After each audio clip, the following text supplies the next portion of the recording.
سيئات أعمالنا من يهده الله فلا مضل له ومن يضلل فلا هادي له أشهد أن لا إله إلا الله وحده لا شريك له وأشهد أن محمدا عبده ورسوله أما بعد فإن أحسن الحديث كتاب الله وخير الهدي هدي محمد صلى الله عليه وسلم وشر الأمور محدثاتها وكل محدثة بدعة وكل بدعة ضلالة وكل ضلالة في النار.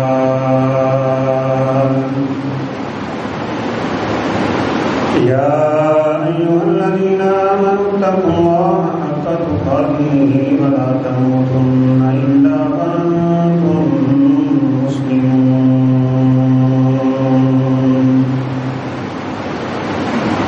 يا أيها الذين آمنوا اتقوا الله وقولوا قولا سديدا يصلح لكم أعمالكم ويغفر لكم ذنوبكم ومن يطع الله ورسوله فقد فاز فوزا عظيما. أعوذ بالله من الشيطان الرجيم. بسم الله الرحمن الرحيم. إن الدين عند الله الإسلام.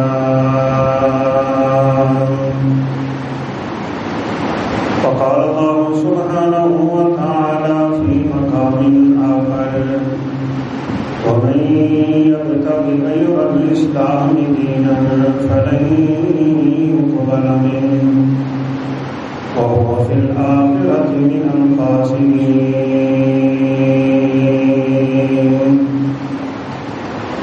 رب اشرح لي صدري ويسر لي أمري واحلل عقدة من لساني يفقهوا قولي. رب زدني علما سبحانك لا علم لنا إلا ما علمتنا إنك أنت العليم الحكيم.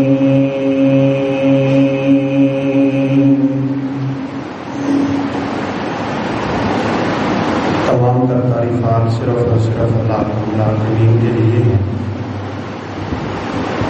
لاکھوں کروڑوں انگنت درود و سلام تاجدار نبوت خاتم الانبیاء والرسول جناب محمد رسول اللہ صلی اللہ علیہ وسلم کی رات میں چند دن قبل ایک رکن اسمبلی نے ہماری قومی اسمبلی میں یہ بیان دیا ہے کہ کسی دین کو دوسرے دین پہ کوئی فوقیت نہیں. اسلام میں گورے کالے کا کوئی فرق نہیں اور اسلام میں مسلم غیر مسلم سب کے حقوق ایک جیسے. یہ ایسا جاہلانہ اور احمقانہ بیان ہے کہ جس کے بارے میں یہ کہا جا سکتا ہے کہ اس بندے کو اسلام کی الف با کا بھی علم نہیں.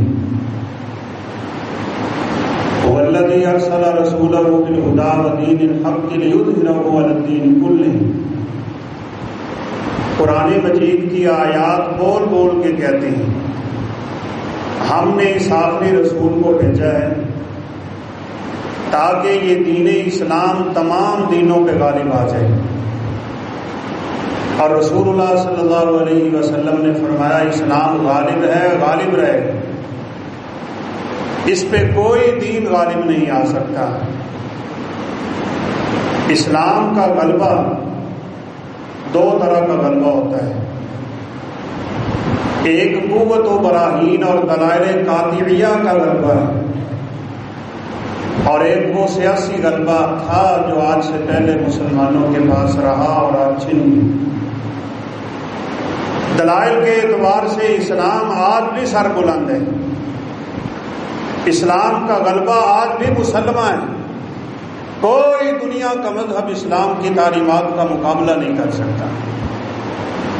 اسلام ایک ایسا سچا سچا اور بکھرا ہوا خالص دین ہے جو کہ انسانی، معاشرتی، ایمانی اور روحانی ہر لحاظ سے انسان کی صحیح رہنمائی کرتا ہے. اور یہ اسلام کے سچا ہونے کی دلیل ہے. اسلام نے آنے والے واقعات کے بارے میں جو کچھ بتایا وہ ہو رہا ہے، یہ بھی اسلام کی حقانیت کی بہت بڑی دلیل.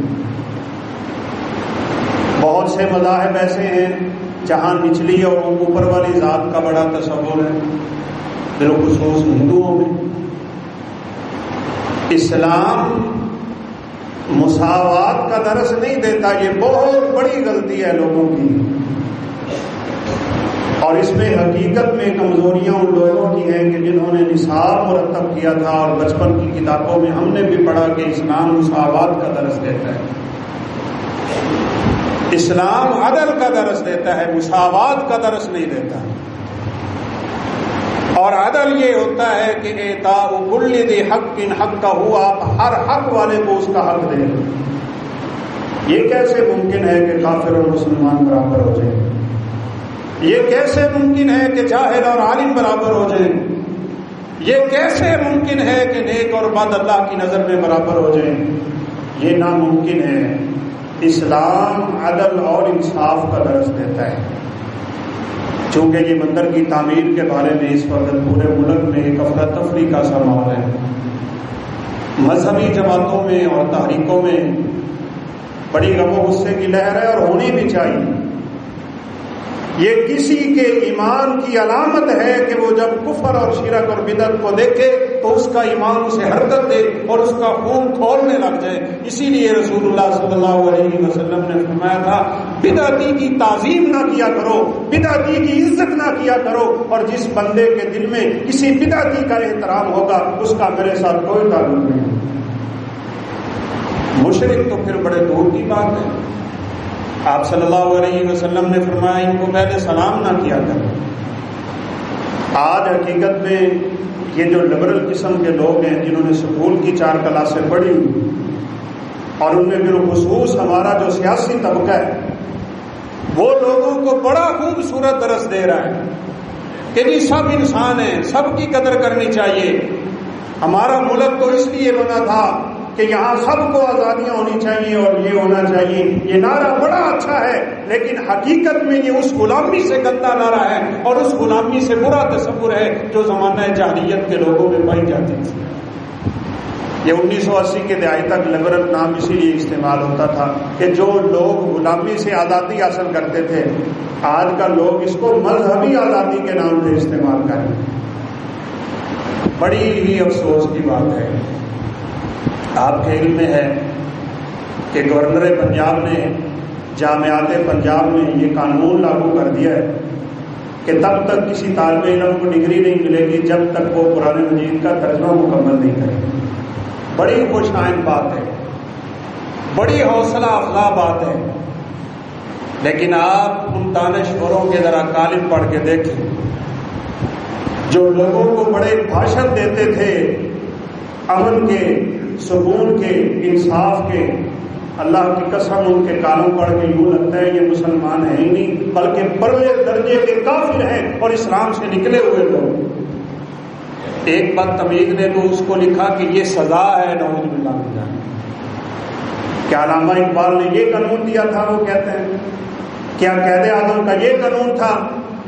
جبکہ اس جاہل کو یہ پتہ ہی نہیں ہے کہ اقبال رحمۃ اللہ علیہ کا قرآن سے ایسا والہانہ تعلق تھا کہ اقبال خود کہتے ہیں جب مجھے کوئی پریشانی لاحق ہوتی ہے تو میں رب کے کلام کے سامنے آ کے بیٹھ جاتا. روتے تھے اقبال جب قرآن کی آیات پڑھتے، اور ورق بھیگ جایا کرتے تھے قرآن کے. اور سن لے تقریریں آپ قائد اعظم کی، محمد علی جناح، اگرچہ اس بندے کو عربی اردو نہیں آتی تھی لیکن بہت سی تقاریر کے اقتباسات قرآن مجید کی آیات سے. اور ہمارا تو آئین اسلامی ہے، ہمارا دستور اسلامی ہے، ہمارا ملک اسلامی ہے. ہم تو اسلام کے نام پہ آزاد ہوئے ہیں. اس لیے یہ جو برابری کا درس دیا جا رہا ہے نا، کہ وہ ہمارے ملکوں میں اپنے ملکوں میں مسجدیں بنانے دیتے ہیں، ہم بھی مندر بنا لیتے ہیں، وہ ایسا کرتے ہیں ہم بھی ایسا کر دیتے ہیں۔ اے اللہ کے بندو، تم نے اسلام اور کفر کو برابر کر دیا، تم نے ایمان اور شرک کو برابر کر دیا۔ لہذا سب سے پہلے آپ یہ تصور اپنے دماغ میں بٹھا لیں کہ اسلام کی یہ تعلیمات ضرور ہیں کہ جو آپ کو تنگ نہیں کرتا آپ اسے تنگ نہ کریں، جو آپ سے لڑائی نہیں کرتا آپ اس سے لڑائی نہ کریں، جو ذمہ جو مسلمان نہیں ہے اور آپ کے ملک میں رہ رہا ہے امن کے ساتھ، اس کو تنگ کرنے کی شرعی طور پہ کسی کو کوئی اجازت نہیں ہے۔ بلکہ ہم نے پچھلے جمعۃ المبارک میں بھی یہ حدیث آپ کے سامنے رکھی تھی۔ رسول اللہ صلی اللہ علیہ وسلم نے فرمایا من قتل ذمیا لم یجد رائحۃ الجنہ وان ریحها توجد مسیرۃ 70 عاما، جس نے کسی امن والے کافر کو قتل کر دیا وہ جنت کی خوشبو بھی نہیں پا سکتا، حالانکہ جنت کی خوشبو 70 سال کے مسافر سے آنا شروع ہو جاتی ہے۔ لیکن اس کا یہ مطلب نہیں ہے کہ ہم ان کے ساتھ دوستیاں کریں۔ رسول اللہ صلی اللہ علیہ وسلم نے فرمایا اگر رستے میں تمہیں یہودی مل جائے، اگر رستے میں تمہیں عیسائی مل جائے، حالانکہ وہ اہل کتاب ہیں، یہ تو پرلے درجے کے مشرک اور کافر جو حد سے گزرے ہوئے، جن کے لیے تم نے زمینیں الاٹ کر کے فنڈ جاری کر دیے، اللہ اکرم الحاکمین کی ناراضگیاں مول لے لی اور اسلام کو نعوذ باللہ من ذالک کا کس قدر نقصان پہنچا دیا۔ آقا علیہ الصلوۃ والسلام نے فرمایا ان یہودیوں اور عیسائیوں کو رستوں میں دیکھو، ایسی چال چلو، ایسا طریقہ اختیار کرو کہ یہ مجبور ہو جائے کہ دیواروں کے ساتھ ہو کے چلیں۔ انہیں کیسے جرت ہے کہ اسلامی ممالک میں یہ سر عام لوگوں کے سامنے نکلے؟ اس طرح بالکل اجازت نہیں اور نہ ہونی چاہیے۔ عمر فاروق رضی اللہ تعالی عنہ نے یہ قانون جاری کیا تھا، کوئی کنیسہ نہیں بنے گا، کوئی معبد خانہ نہیں بنے گا، کوئی گرجا تعمیر نہیں ہوگا۔ مسلمانوں کے ممالک میں اگر اسی طرح شرک کے اڈے بننے تھے تو پھر توحید پہ قائم رہنے کا مطلب کیا ہو سکتا ہے؟ ہاں، ان کے جو عبادت خانے پہلے بنے ہوئے ہیں ان کو کچھ نہ کہا جائے، ان کو عبادت کرنے کا اختیار دیا جائے، موقع دیا جائے، امن دیا جائے، ان کی حفاظت کی جائے، یہ ان کے حقوق ہیں۔ لیکن یہ قطعاً یہ حق نہیں ہے کہ ایک اسلامی ممالک میں مسلمانوں کے پیسے سے نعوذ باللہ شرک کے اڈے تعمیر ہونا شروع ہو گئے۔ اور یہ بڑے افسوس سے کہنا پڑتا ہے، حقیقت میں جب کرتارپور کا بارڈر کھل رہا تھا نا، ہم سوئے رہے، امت مسلمہ بالخصوص مسلمانان پاکستان ہم سوئے رہے، ہم نے کرنے دیا حکومت کو جو کرتی ہے کرتی رہے، اور پھر اس کا نتیجہ غالباً یہی ہے 400 مندروں کی منظوری، جس میں سے ایک مندر باقاعدہ شروع ہو گیا، آپ نے ویڈیو دیکھی ہوگی۔ اللہ جزائے خیر دے ان لوگوں کو جو اس تگ و دو میں لگے ہوئے کہ یہ شرک کا اڈا بند ہو جائے، یہ اللہ کی ناراضگی، اللہ کا عذاب، اللہ کا قہر، خدائے بندے تعالیٰ کے ساتھ یہاں شرک ہوگا میرے اور آپ کے ملک میں۔ پھر ہندوستان سے آزادی لینے کا مطلب کیا تھا؟ پھر قربانیاں دینے کا مطلب کیا تھا؟ پھر خون پیش کرنے کا مطلب کیا تھا؟ پھر بچے پیش کرنے کا مطلب کیا تھا؟ پھر عزتیں بچانے کے لیے عورتوں کا چھلانگے لگانے کا مطلب کیا تھا؟ پھر نعوذ باللہ من ذالک یہ سارا قصہ پارینہ ہو کے رہ جانا تھا اور یہ خواب بن جانا تھا کہ لوگ آج کہتے ہیں پاکستان اس لیے آزاد نہیں ہوا، لا الہ الا اللہ، یہ تو ان مولویوں کا نعرہ ہے نعوذ باللہ من ذالک جو لوگوں کو گمراہ کر رہے ہیں۔ یہ پڑھے لکھے خواجہ ہو، فلانا ہو، جو مرضی ہو، جس مرضی پارٹی سے تعلق رکھتا ہو، یہ فاسق و فاجر ملعون اور اللہ کے غضب میں آنے والے لوگ ہیں جو بڑی مجلسوں میں کھڑے ہو کے دین کا استہزاء اور مذاق کرتے ہیں۔ رسول اللہ صلی اللہ علیہ وسلم ایک جنگ میں ایک منافق آگے بڑھا اور آقا علیہ الصلوۃ والسلام اور آپ کے ساتھیوں کے بارے میں اس نے اپنی زبان سے ایک کلمہ نکالا، کہا ارغب بطونن، یہ جو جنگیں لڑنے آئے ہیں نا، ان کا اصل مقصد مال حاصل کرنا ہے، مال غنیمت کے لیے یہ جنگیں لڑتے ہیں۔ ایک صحابی نے یہ اس کی زبان سے اگلا ہوا زہر سنا تو انہوں نے کہا میں اللہ کے نبی کو جا کے اس کی خبر دیتا ہوں۔ آقا علیہ الصلوۃ والسلام کے پاس پہنچے، آپ کا چہرہ پہلے ہی بدلا ہوا ہے، پیچھے پیچھے یہ بھی دوڑ رہا ہے، جا کے اللہ کے نبی کی سواری کی لگام تو تھام لیا، کہا میں تو مذاق کر رہا تھا، میں تو اپنی زبان سے ویسے ہی یہ کلمہ ادا کر رہا تھا، میری کوئی نیت نہیں تھی کہ مسلمانوں کو میں یہ ایسے کلمات بولوں۔ ہے منافق، کلمہ صرف زبان سے ہے، ہنسلیوں سے نیچے نہیں اترا۔ آج ہمارے اندر بھی ایسے ہزاروں منافق پائے جا رہے ہیں، یہ آستین کے سانپ ہیں۔ یہودی اتنا نقصان نہیں پہنچاتے، عیسائی اتنا نقصان نہیں پہنچاتے، کافر اتنا نقصان نہیں پہنچاتا، ایک ہندو اور مشرک اتنا دین کا نقصان نہیں کرتا جتنا یہ منافق ٹولہ نقصان کرتا ہے۔ یہ جو آج بڑے پڑھے لکھے اپنے آپ کو ظاہر کرتے ہیں نا فیس بک کے دانشور، اور جو اسلام کی وہ تعلیمات پیش کرنا چاہ رہے ہیں جو ہیں نہیں، اور پھر لوگوں کو ورگلا کے ایسی دعوت کی طرف اور فکر کی طرف بلاتے ہیں کہ جی دیکھیں سارے مسلمان ہیں، سب بھائی بھائی ہیں، وہ بھی انسان ہیں، ہم بھی انسان ہیں، انسان جانوروں سے اسلام تو سلوک کرنے کا حکم دیتا ہے، وہ تو پھر بھی ایسے ہیں، وہ تو ہمارے ملکوں میں رہنے والے ہیں، وہ تو ایسے ہیں، وہ ایسے ہیں، یہ نعوذ باللہ گمراہ ہیں اور گمراہ کرنے والے ہیں۔ اسلام ان چیزوں کا درس نہیں دیتا۔ رسول اللہ صلی اللہ علیہ وسلم کے اس دنیا سے آنے سے پہلے عیسائی کہتے تھے ہمارا مذہب بڑا سچا ہے، یہودی کہتے تھے ہمارا مذہب بڑا سچا ہے، ہمارا مذہب اللہ کو منظور ہے، وہ کہتے تھے ہمارا مذہب منظور ہے۔ اللہ تعالیٰ نے آیات اتار دی، وَمَن يَبْتَغِ غَيْرَ الْإِسْلَامِ دِينًا فَلَن يُقْبَلَ مِنْهُ وَهُوَ فِي الْآخِرَةِ مِنَ الْخَاسِرِينَ۔ کوئی یہودی بن کے آ جائے، کوئی عیسائی بن کے آ جائے، جب تک کوئی تم میں سے مسلمان ہو کے نہیں آئے گا اللہ اس کا دین قبول نہیں کریں گے اور وہ آخرت میں خسارے میں رہے گا۔ اسلام اپنے لیے نعمت سمجھیے بھائی، اسلام کو اپنے لیے رحمت سمجھیے، اسلام کو اپنے اوپر اللہ حکم الحاکمین کا بڑا فضل اور کرم سمجھیے۔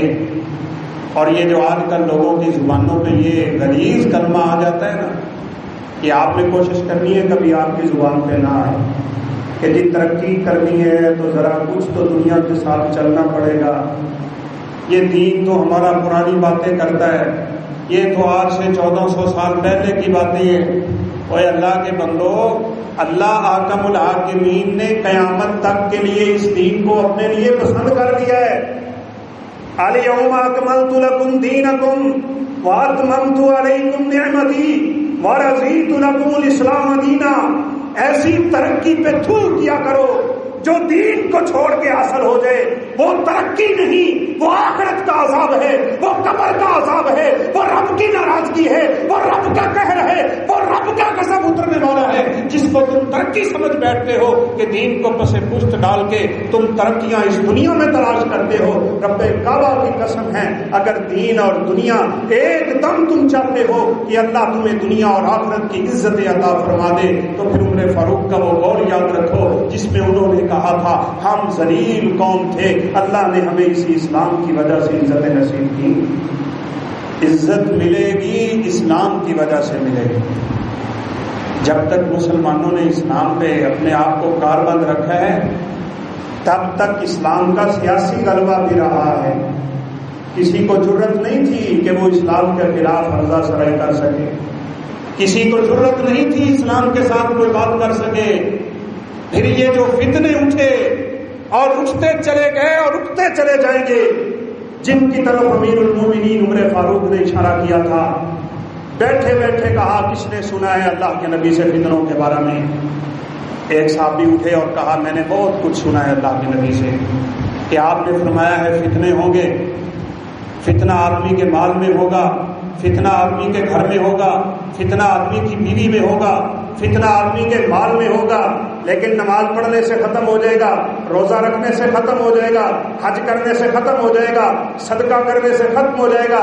عمر فاروق فرمانے لگے میں اس فتنے کی بات نہیں کر رہا، میں کسی ایسے فتنے کے بارے میں پوچھ رہا ہوں تموج کموج البحر، جو سمندر کی موجوں کی طرح اٹھے گا اور اٹھتا ہی چلا جائے گا اور دنیا دیکھتی ہی دیکھتی رہ جائے گی۔ حذیفہ رضی اللہ تعالیٰ عنہ فرمانے لگے میں نے اللہ کے نبی سے وہ فتنے سنے ہوئے ہیں، سب لوگ کانوا یسألونہ عن الخیر، اللہ کے نبی سے خیر کے بارے میں پوچھتے تھے، وقلت اسألہ عن الشر، میں اللہ کے نبی سے شر کے بارے میں پوچھتا تھا، مخافۃ اللہ تدرکنی، اس ڈر سے کہ کہیں وہ شر مجھ تک نہ پہنچے، مجھے پتہ ہی نہ چلے وہ شر میرے ہاتھ میں ہو، مجھے پتہ نہ چلے وہ شر میرے گھر میں ہو، مجھے پتہ نہ چلے وہ شر میری اولاد میں ہو، مجھے پتہ نہ چلے وہ شر میری اور بچوں میں ہو، وہ فتنہ کہیں میرے گھر میں نہ آ جائے۔ میں تو اللہ کے نبی سے یہی پوچھتا رہتا تھا، اللہ کے نبی نے ان فتنوں کی طرف اشارہ کیا ہے۔ عمر فاروق رضی اللہ تعالی عنہ فرمانے لگے بتاؤ پھر وہ فتنے کون سے ہیں؟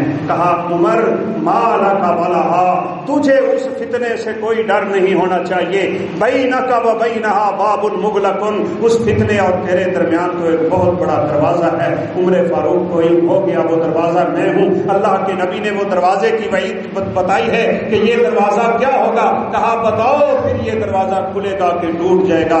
کھلے ہوئے دروازے بند ہو جاتے ہیں، کیا وہ فتنے بند ہوں گے یا دروازہ ٹوٹ جائے گا؟ حذیفہ رضی اللہ تعالیٰ عنہ نے فرمایا وہ دروازہ ٹوٹ جائے گا، پھر فتنے رکیں گے نہیں۔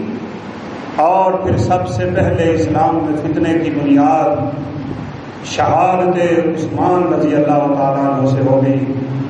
عمر فاروق دنیا سے اٹھے، عثمان ذو النورین اپنے گھر کی چھت پہ تھے، ان بلوائیوں نے محاصرہ کیا ہوا تھا، 40 دن عثمان کا پانی بند ہے۔ اپنے گھر کی چھت پہ چڑھ کے کیا کہتے تھے؟ اور لوگوں میں نے اللہ کے نبی سے سنا ہوا ہے اگر تم نے آج میری یہ قمیض خلعت اتار دی، یہ خلافت کی قمیض جو تم مجھ سے چھیننا چاہتے ہو اگر تم نے چھین لی اور میرے انکار میں تم نے مجھے قتل کر دیا، اسلام میں فتنے کا وہ دروازہ کھلے گا جو قیامت تک بند نہیں ہوگا۔ وہی ہوا، شہادت حسین، شہادت عثمان، پھر فتنوں کے دروازے، پھر فتنے در فتنے۔ آج میرے دوستوں تعلیم فتنہ، آج اولاد فتنہ، موبائل فتنہ، انٹرنیٹ فتنہ، یہ جدیدیت فتنہ، یہ لبرلزم فتنہ، یہ فتنے ہی فتنے ہیں۔ یہ اٹھتے چلے گئے، چھاتے چلے گئے، سمندر کی موجوں کی طرح چڑھتے چلے گئے۔ جو میرے نبی نے کہا تھا قدامہ، ایسا کالا سیاہ فتنہ اٹھے گا لوگوں کے گھروں میں داخل ہو جائے گا، ایسی بے غیرتی لوگوں پہ چھا گئی۔ آج اسلام کو کوئی برا بھلا کہے، صحابہ کو برا بھلا کہے، میرے نبی کو برا بھلا کہے، ازواج مطہرات کو برا بھلا کہے، میرے اسلام کا مذاق اڑائے، اسلام کے شاعر کا مذاق اڑائے، کسی کو کوئی پرواہ نہیں ہے۔ سنی انسنی کیے جا رہے ہیں، بس موبائل ہے، انٹرنیٹ ہے، فیس بک ہے، واٹس ایپ ہے، میسج جا رہے ہیں، آ رہے ہیں، بس ہم نے اسی کو سب کچھ سمجھ رکھا ہے۔ میری اور آپ کی ذمہ داری کیا تھی؟ ہم نے ان ذمہ داریوں سے اپنی جان چھڑا لی اور اللہ معاف فرمائے ہمارے اوپر فتنے در فتنے یوں آ رہے ہیں جیسے اللہ کے نبی نے کہا تھا کہ چٹائی کو دیکھا کرو، جیسے وہ دھاگے ایک دوسرے کے ساتھ جڑے ہوئے ہوتے ہیں ایسے فتنے تمہارے گھروں میں نازل ہو جائیں گے۔ اللہ کی طرف آؤ، فتنوں سے بچو، رب سے کرے دور تو تعلیم بھی فتنہ، اولاد بھی، یہ مال بھی، جاگیر بھی فتنہ، نہ حق کے لیے اٹھے تو شمشیر بھی فتنہ، شمشیر ہی کیا نعرہ تکبیر بھی فتنہ۔ رب کی قسم اس وقت فتنوں کا عروج ہے، یہ فتنوں کا زمانہ ہے۔ آج وہ وقت ہے اپنے آپ کو ان فتنوں سے نکالو، اللہ کی طرف آ جاؤ۔ سرخرو ہونا چاہتے ہو، فتنوں سے بچنا چاہتے ہو، اپنی اولادوں کو بچانا چاہتے ہو، اپنی ملت کو بچانا چاہتے ہو، اپنے دین کو بچانا چاہتے ہو، اپنے اسلام کو بچانا چاہتے ہو، اپنے ایمان کو بچانا چاہتے ہو، اپنے اخلاق کو بچانا چاہتے ہو، ایک حل ہے، اتوبوا الی اللہ، توبوا الی اللہ، الرجوع الی اللہ، انابہ الی اللہ۔ جھک جاؤ رب کے سامنے، جڑ جاؤ اس دین کے ساتھ، اللہ کو منانے والے بن جاؤ، اللہ کے سامنے گرنے والے بن جاؤ، ان فتنوں سے اپنی جان چھڑانے والے بن جاؤ، وگرنہ میرے دوستوں ان فتنوں میں یوں بہ جاؤ گے جیسے کسی کسی نہر اور کسی بڑے پانی میں چیزیں بہتی ہوئی جاتی ہیں، اور پھر وہ وقت آ جائے گا، اللہ نہ کرے ہمارے اوپر آئے، جس کے بارے میں میرے نبی نے فرمایا تھا، آپ نے فرمایا صبح کو مومن شام کو کافر، شام کو مومن تو صبح کو کافر، یبیع دینہ بعرض من الدنیا، دنیا کے چند ٹکوں کے بدلے تم لوگوں کو دیکھو گے لوگ اپنے دین بیچ دیں گے۔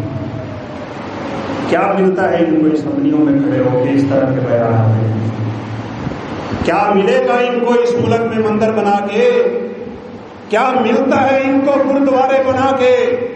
وہی مال، وہی دولت، وہی سرمایہ، وہی ڈالر، وہ منصب، وہ کرسیاں، وہ عہدے، وہ صدارتیں جن کی طرف یہ جھکتے ہوئے نظر آتے ہیں، اور نعوذ باللہ من ذالک بڑے بڑے اسلام کے شاعر کا مذاق اڑاتے ہوئے اور اسلام کے احکامات کی دھجیاں اڑاتے ہوئے نظر آتے ہیں۔ سواری کو تھام کے کہنے لگا، اللہ کے نبی میں نے تو ویسے ہی کہا تھا، میرا ارادہ نہیں تھا کہ میں آپ کو کوئی مذاق کروں۔ آپ صلی اللہ علیہ وسلم خاموش۔ آج ویسے یہ بھی میں آپ کو بڑی معذرت سے کہہ دوں، ہمارے کئی مسلمان بھائی ایسے لطیفے بنائے بیٹھے ہوتے ہیں، ایسی مذاق کی باتیں کرتے ہیں جس میں فرشتوں کا مذاق ہوتا ہے، قبر کا مذاق ہوتا ہے، آخرت کا مذاق ہوتا ہے، نبی کا مذاق ہوتا ہے، رسول کا مذاق ہوتا ہے، دین کا مذاق ہوتا ہے، شاعر اللہ کا مذاق ہوتا ہے، اللہ کی مسجدوں کا مذاق ہوتا ہے، بیت اللہ کا مذاق ہوتا ہے، عرفات کے میدان کا مذاق ہوتا ہے۔ ایسے مذاقوں سے اپنی زبانوں کو پاک کرو۔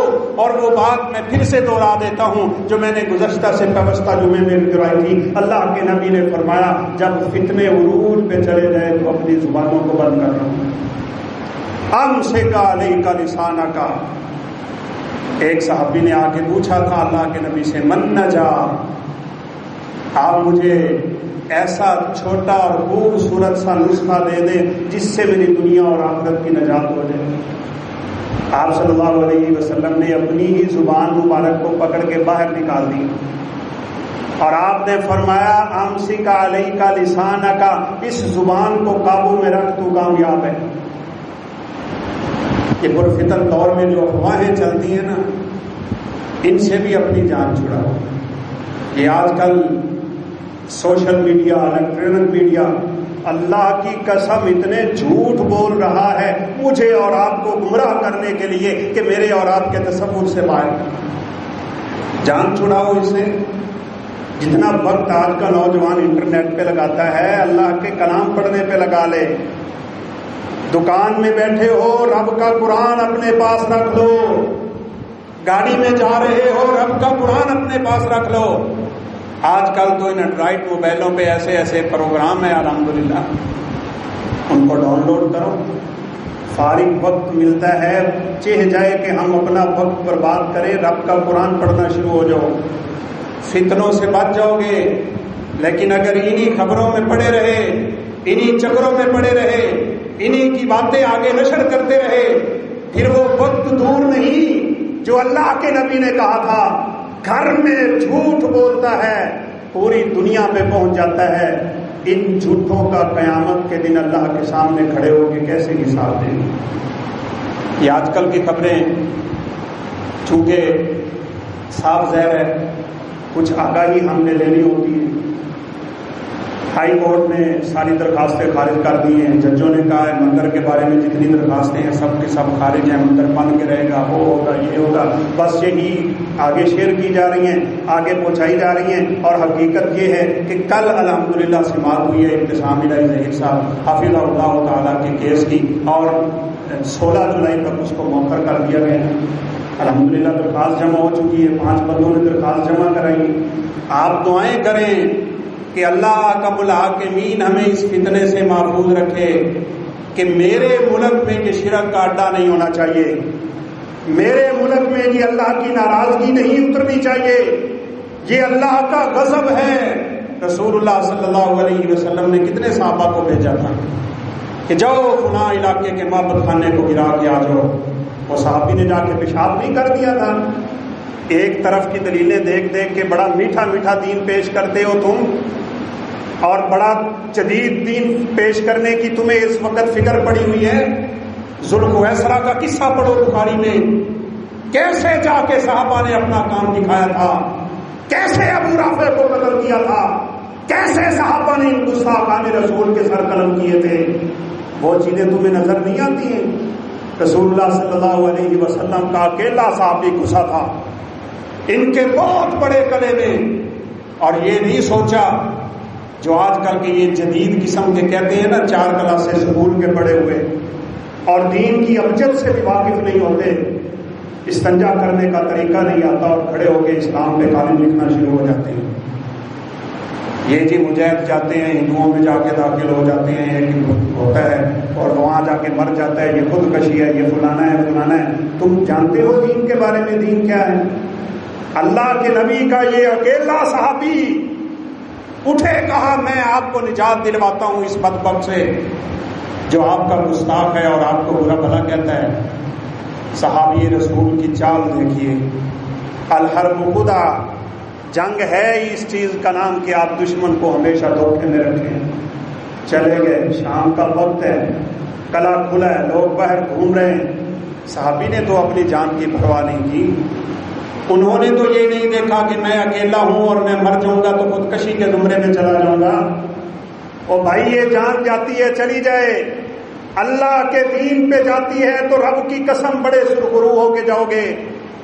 اسی لیے تو خباب نے سولی پہ کہا تھا کہ اللہ کے لیے جب مجھے تیر لگے گا، جب اللہ کے لیے مجھے خنجر لگیں گے، جب اللہ کے لیے میرے جسم پہ نیزے برسیں گے، میں پھر جس پہلو پہ بھی گروں گا اللہ کی قسم کامیاب ہو جاؤں گا۔ فزت ورب الکعبہ، مجھے کعبہ کے رب کی قسم ہے میں کامیاب ہوں۔ یہی تو آپ نے عبد الرحمن بن عوف کو کہا تھا۔ کتنی مرتبہ ہم نے یہ باتیں کرنی اور آپ نے سن لی۔ مسجد نبوی میں داخل ہوئے، اللہ کے نبی سامنے جلوہ افروز ہیں، صحابہ کی مجلس ہے، پیدل چلے، مکہ سے مدینہ کا سفر 500 کلومیٹر پہاڑوں کو کراس کرتے ہوئے، جوتے ٹوٹ چکے تھے، پاؤں سے خون نکل رہا تھا، کپڑے پھٹے ہوئے تھے۔ عبد الرحمن بن عوف داخل ہوئے، میرے نبی کی نظر پڑی، نبی کی آنکھوں سے آنسو گرے۔ کہا عبد الرحمن کیسے آنا ہو گیا، کیسے آئے ہو، کن مشکلات سے گزر کے تمہارا کٹھن سفر اپنے اس منزل مقصود پہ آن پہنچا؟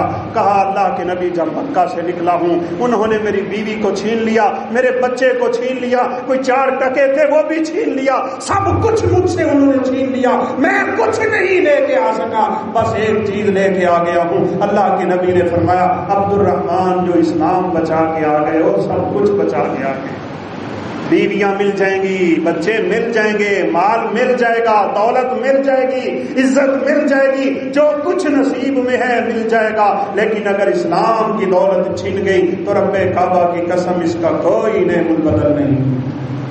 اس کو سب سے مقدم کر لو، اسے اپنی زندگی کا آئیڈیل بنا لو، اسے نصب العین بنا لو۔ تجارت نہیں چلتی نہ چلے، اولاد نہیں بولتی نہ بولے، باپ نہیں بولتا نہ بولے، رشتے دار جاتے ہیں چلے جائیں، تعلق ٹوٹتا ہے ٹوٹ جائے، دنیا بدلتی ہے بدل جائے، لیکن رب کا دین نہیں بدلنا چاہیے۔ یہی میری اور آپ کی سب سے بڑی کامیابی۔ ابو بکر صدیق کا بیٹا اسلام لایا تو کہا ابا جان بدر کے میدان میں کئی دفعہ آپ میری تلوار کے نیچے آئے تھے، لیکن میں نے اس لیے تلوار روک لی کہ میرا باپ ہے۔ ابو بکر صدیق کا جواب کیا تھا؟ کہا بیٹا تو اگر میری تلوار کے نیچے ایک دفعہ بھی آ جاتا تو میں نے تیری گردن تن سے جدا کر دی۔ تو کافر تھا، میں مسلمان تھا۔ اسلام ایک سب سے مضبوط ترین رشتہ ہے میرے دوستوں، کہ جس کی لڑی میں پرو کے ہم اسلام کی دعوت لے کے اللہ کے سامنے سرخرو ہو سکتے ہیں۔ اسی کے اوپر ڈٹ جائیے۔ صحابی نے جان کی پرواہ نہیں کی، شام کا وقت ہے، کہا میں نے اپنے اوپر چادر لی، سب لوگ داخل ہو رہے ہیں، دروازہ بند ہونے لگا، میں پیشاب کرنے کے بہانے پرے منہ کر کے بیٹھ گیا جھاڑی کی طرف۔ دربان نے آواز دی، کہا آؤ اندر آنا ہے تو آ جاؤ، جلدی آؤ میں دروازہ بند کرنے لگا ہوں۔ صحابی رسول اٹھے، یہ محبت مصطفیٰ میں ایسا سرخرو ہوا انسان ہے کہ دشمنوں میں اکیلا گھس گیا، جان کی پرواہ نہیں، بیوی بچوں کی پرواہ نہیں، گھر بار کی پرواہ نہیں، اس کے ساتھ کیا ہوگا اس کی کوئی پرواہ نہیں، ہونی بھی نہیں چاہیے۔ ایمان اسی بات کا تقاضا کرتا ہے، تبھی تو بلال تپتے ہوئے ریت پہ اور انگاروں پہ بھی احد احد کہتے تھے، تبھی تو عمار نے، تبھی تو خباب نے، تبھی تو خبیب نے، تبھی تو یاسر نے، تبھی تو سمیہ نے، تبھی تو زنیرہ نے، 1,24,000 صحابہ نے قربانیاں پیش کر دی، لیکن اسلام پہ آنچ نہ آنے دی۔ یہی ان کے لیے سب سے بڑی نعمت تھی۔ صحابی رسول کہتے ہیں میں نے دیکھا تو لوگوں میں گپے مارتے وہ مصروف ہے، میں بھی بیٹھا باتیں سنتا رہا، شام ڈھلی، رات کا وقت ہوا، سب لوگ اپنے اپنے خیموں کو چلے گئے، یہ اٹھا اور اپنے مشرب خانے میں چلا گیا، اپنے بالا خانے میں چلا گیا، 2-3 دروازے ہیں، دروازوں کو کنڈیاں لگتی ہیں، میں بھی اس کے پیچھے پیچھے، لوگ بھی اس کے پیچھے پیچھے، وہاں بھی ایک مجلس لگی، مجلس برخاست ہوئی تو اس نے کہا چلو میری طرف سے اٹھ جاؤ، اب میں نے یہاں آرام کرنا ہے۔ صحابی کہتے ہیں میں بھی اٹھا اور اٹھ کے نیچے آ گیا۔ ایمان والوں کو اللہ اکرم الحاکمین نے ذہانتیں بھی بڑی دی ہوتی ہیں۔ کہا میں نے دیکھا اس کا دربان تالا لگا کے چابیاں کہاں رکھتا ہے، میں دیکھتا رہا، اس نے دروازوں کو تالے لگائے، کھونٹی کے ساتھ چابیاں لٹکائیں، بڑا دروازہ بھی بند کر دیا اور وہ بھی چلا اپنے خیمے کی طرف۔ اندھیرا ہے، رات چھا گئی ہے، مجھے اپنے مشن کی پرواہ ہونے لگی، چابی اتاری، سخت اندھیرا، جان کی پرواہ نہیں، دنیا کی پرواہ نہیں، محبت الہی سے سرشار جب انسان ہو جاتا ہے اسے سوائے دین کے کوئی چیز نظر نہیں آتی۔ میرے دوستو میں نے دروازہ کھولا، اندر سے کنڈی لگا دی، ذہانتیں ہیں تاکہ باہر سے کوئی آ نہ جائے۔ میں نے دوسرا دروازہ کھولا، اندر سے کنڈی لگا دی، تیسرا دروازہ کہ جس کمرے میں وہ سوئے ہوا ہے، میں نے جا کے اس کو آواز دی، اندھیرا ہے سخت، میں نے اس کا نام لیا، بڑبڑا کے کہنے لگا کون؟ جس طرف سے آواز آئی وہاں میں نے تلوار چلا دی۔ پھر میں جلدی سے خاموش ہو گیا۔ تھوڑی دیر بعد میں نے کہا کون آ گیا، کس نے حملہ کیا؟ وہ پھر بولا، میں نے تلوار اس کے سینے پہ رکھی، اپنا وزن اس کے اوپر ڈالا، جب مجھے یقین ہوا کہ گستاخ رسول جہنم واصل ہو چکا ہے، دروازہ کھولا، باہر نکلا، دوسرا دروازہ، تیسرا دروازہ۔ مجھے یہ خوشی بھی اور مجھے یہ دلی اطمینان بھی کہ میں اب جا کے اللہ کے نبی کو خبر دیتا ہوں کہ آپ کا گستاخ جہنم رسید ہو چکا ہے۔ ابھی 2-4 سیڑھیاں باقی تھیں اور میں نے سمجھا کہ زمین آ گئی ہے، میں نے یوں کر کے قدم رکھا تو میں نیچے گرا، مجھے موچ آئی اور میرے پاؤں کی ہڈی ٹوٹ گئی۔ جلدی سے کپڑا پکڑا، اپنے پاؤں کو باندھا، دیوار پہ چڑھا، نیچے اترا، اللہ کے نبی کے پاس آیا، آپ کو میں نے مبارک دے دی، وہ مشن میں نے مکمل کر دیا جس کے بارے میں آپ نے کہا تھا جو اس بدبخت کو قتل کرے میں محمد اسے جنت کی بشارت دیتا ہوں۔ میں جنت کی بشارت حاصل کرنے کے لیے آ گیا ہوں، لیکن پاؤں ٹوٹ گیا ہے۔ اللہ کے نبی نے فرمایا لاؤ تمہاری وہ ایڑی کدھر ہے کہ جس پہ میرے لیے چوٹ لگی ہے۔ اللہ کے نبی نے اپنی ہاتھ پہ لعاب مبارک لگایا، صحابی کی ایڑی کے اوپر میرے نبی نے لعاب لگا دیا۔ کہتے ہیں اللہ کی قسم پھر پوری زندگی کبھی مجھے اس پاؤں میں درد نہیں ہوا ہے، نہیں پرواہ کسی چیز کی، بس پرواہ مجھے اور آپ کو ایک ہی ہونی چاہیے، میرا اسلام بچے، میرا ایمان بچے، میرا قرآن بچے، میرے نبی کی عزت بچے، یہ دین کا ناموس بچے، صحابیات کا دوپٹہ بچے، میری اماں عائشہ کی عزت پہ کوئی حملہ نہ کرے۔ یہ نہ ہو کہ میرے ہوتے ہوئے ایسا ہو جائے، اس سے تو مجھے پھر بہت اچھی ہوگی۔ اسی لیے امام مالک سے جب سوال ہوا تھا کہ اگر کسی امتی کے ہوتے ہوئے اس کے نبی کی گستاخی ہو جائے، اس کے دین کی گستاخیاں ہو جائیں، اسے کیا کرنا چاہیے؟ تو امام مالک رحمۃ اللہ علیہ فرمانے لگے اس بندے کو اس دنیا میں زندہ رہنے کا کوئی حق نہیں ہے کہ جس کے ہوتے ہوئے یہ سب کچھ ہو جائے۔ آج ایمان کی کمزوری کی بھائیوں سب سے بڑی وجہ یہی ہے، ان فتنوں سے لوگ متاثر ہو گئے، اس جدید تعلیم سے متاثر ہو گئے، اس جدید ماحول سے متاثر ہو گئے، یہ دنیا میں بہہ گئے لوگ، اور پھر میرے دوستوں دین سے نعوذ باللہ پیچھے ہی ہٹتے چلے گئے۔ اگر آج ہمیں عزت چاہیے، آج ہمیں سرخرو ہونا ہے، تو پھر دین ہی کی طرف واپس آنا ہے۔ رسول اللہ صلی اللہ علیہ وسلم نے فرمایا تھا، یہ ذلتیں تم سے تب تک نہیں اٹھیں گی حتی ترجعوا الی دینکم، جب تک تم اپنے دین کی طرف واپس نہیں آ جاتے۔ میری اللہ کا کے دین سے دعا ہے کہ اللہ ہمیں صحیح معنوں میں دین اسلام کی محبت نصیب فرمائے، دین اسلام پہ عمل پیرا رہنے کی توفیق دے، ہمیں سعادت کی زندگی اور شہادت کی موت سے سرخرو فرما دے۔ ہم اٹھیں، اللہ ہمیں وہاں بھی سرخرو کرے، اپنے نبی کے دست شفقت سے حوض کوثر کا پانی پلا کے اللہ ہم سب کو جنتوں کا وارث بنا دے۔ وآخر دعوانا